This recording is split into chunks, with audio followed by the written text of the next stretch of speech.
She walked out at exactly 9:47 p.m., dressed not to impress, but like a storm on two legs, like she was chasing immortals, not mingling with mortals. Her heels slammed against the wood floors like warnings. I stood by the window, arms folded, watching her leave with the recklessness of someone who thinks consequences are fairy tales. "I'm telling you," I said, "go to that party, and don't bother calling this place home after." She paused, hand on the knob, eyes glazed over with boredom.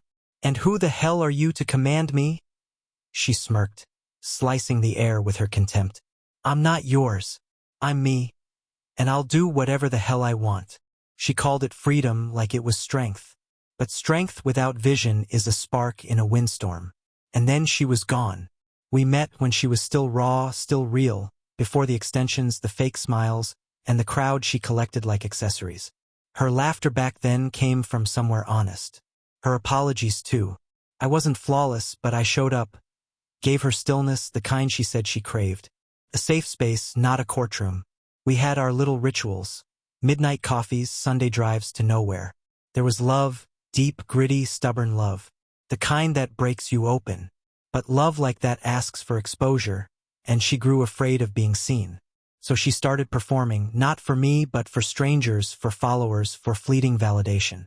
Nights became a void. Her messages turned hollow. She stopped saying goodnight. That was the first crack. Not loud, just missing. I should have known then. The party wasn't the betrayal, it was everything leading up to it. The lies, the secrecy, the way rooms fell silent when I entered. The phone always on silent but buzzing when I wasn't looking. Then came the laptop. Unlocked. Not out of carelessness, she just thought I'd never dare. But I did. The emails. The messages.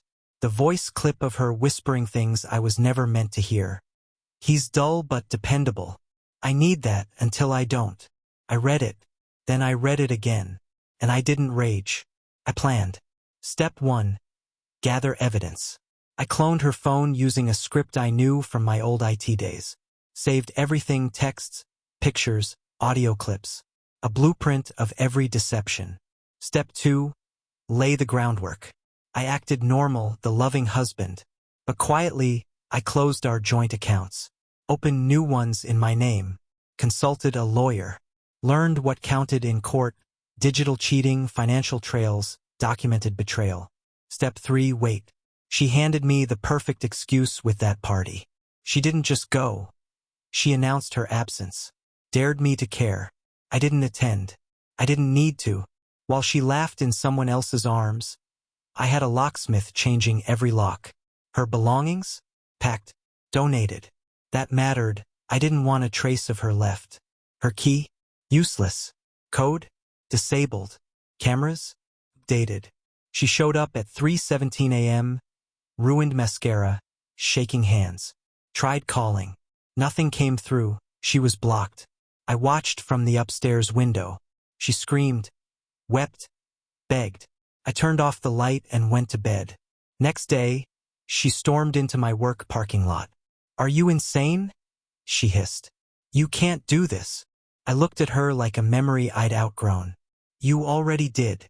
I handed her an envelope, divorce papers, full documentation, expense reports, screenshots, receipts, and one last sting. A printed email from him, cutting her off cold after I'd anonymously sent him everything. Her messages, call logs, and our wedding video. Turns out he had someone too. The fiancé. He ghosted her, burned every bridge.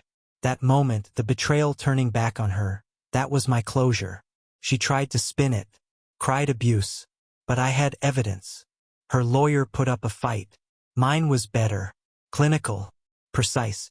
Every hotel charge on the shared card, every dinner, every Uber to his place documented.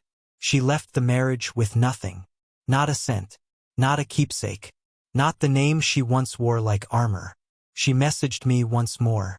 Just a single word. Why? I didn't answer. Because the truth was simple: I loved her. Enough to dismiss the doubts. Enough to swallow the lies. Enough to lose pieces of myself just hoping she'd rediscover hers. But love can't coexist with contempt. Betrayal doesn't cut, it carves. She made me into this deliberate, icy, free. Now the house breathes silence. No smell of her perfume, no echoes of her laugh. Just stillness, the kind I once feared. Now, I treasure it. This isn't emptiness. This is peace finally earned. And if she ever dares to return, she'll find nothing. Not warmth, not home, just the ghost of her own decisions.